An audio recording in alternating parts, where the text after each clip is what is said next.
মহারাষ্ট্রে অবস্থিত এমন একটি গ্রাম যেখানে বাড়িতে দোকানে কোনো দরজা ব্যবহার করা হয় না।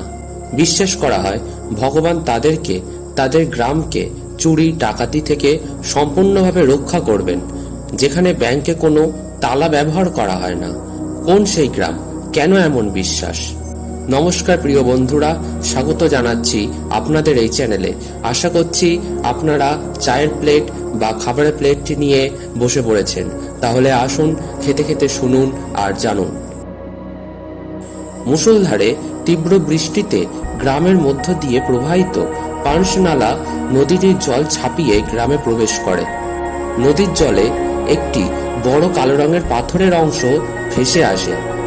গ্রামবাসীরা সেটাকে দেখে একটি লাঠি দিয়ে নাড়াচাড়া করল। তারপর তারা যা দেখলেন তা দেখে তারা অবাক হয়ে গেলেন। অভাবনীয়ভাবে পাথরটি থেকে নাকি রক্ত ঝরতে শুরু করে। ধীরে ধীরে গ্রামের সব মানুষ জড়ো হতে শুরু করলেন এই অলৌকিক ঘটনা দেখতে। তারা সবাই পাথরটাকে সরানোর চেষ্টা করলেন, কিন্তু তারা তা পারলেন না।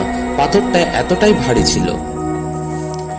সেই রাত্রেই গ্রামের একজন বয়স্ক মানুষ ঘুমোতে ঘুমোতে স্বপ্ন দেখলেন। স্বপ্নে বড় ঠাকুর শনিদেব তাকে দেখা দিলেন। জানালেন গ্রামবাসীরা যে কালো পাথরটি খুঁজে পেয়েছেন সেটি তারই বিগ্রহ, কিন্তু পাথরটি যে কেউ সরাতে পারবে না। একমাত্র সম্পর্কে যারা মামা ভাগ্নে তারাই পারবে পাথরটি সরাতে। আর সেটি একমাত্র বয়ে নিয়ে যাওয়া সম্ভব হবে কোনো একটি কালো বলদের গাড়িতে, যে গাড়িটি তৈরি হতে হবে লোহার তৈরি, অর্থাৎ কালো বলদের টানা লোহার তৈরি গাড়ি দিয়ে সেটি বয়ে নিয়ে যাওয়া সম্ভব। আর জানালেন বিগ্রহটি কোনো ছাদযুক্ত স্থানে প্রতিস্থাপন করা যাবে না। ঠাকুরের নির্দেশ অনুযায়ী মূর্তিটিকে স্থাপন করতে হবে খোলা আকাশের নিচে।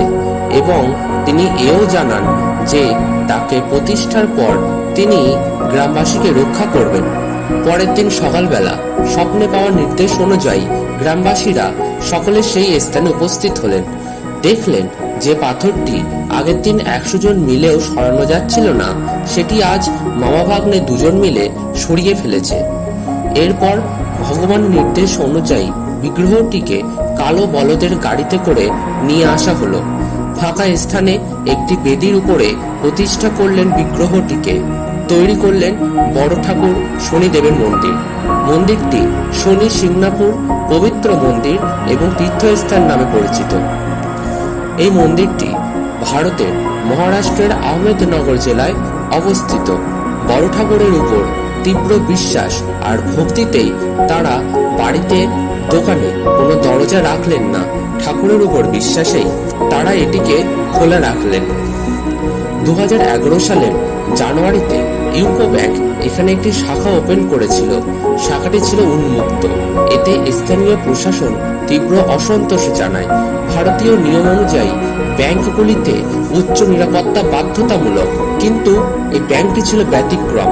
পরবর্তীকালে ব্যাংক কর্তৃপক্ষ জানান দরজায় তালা ব্যবহার করা হয় না ঠিকই, কিন্তু প্রয়োজনীয় কাগজপত্র, অর্থ সম্পদের নিরাপত্তার জন্য উপযুক্ত লকারের ব্যবস্থা ভিতরে আছে।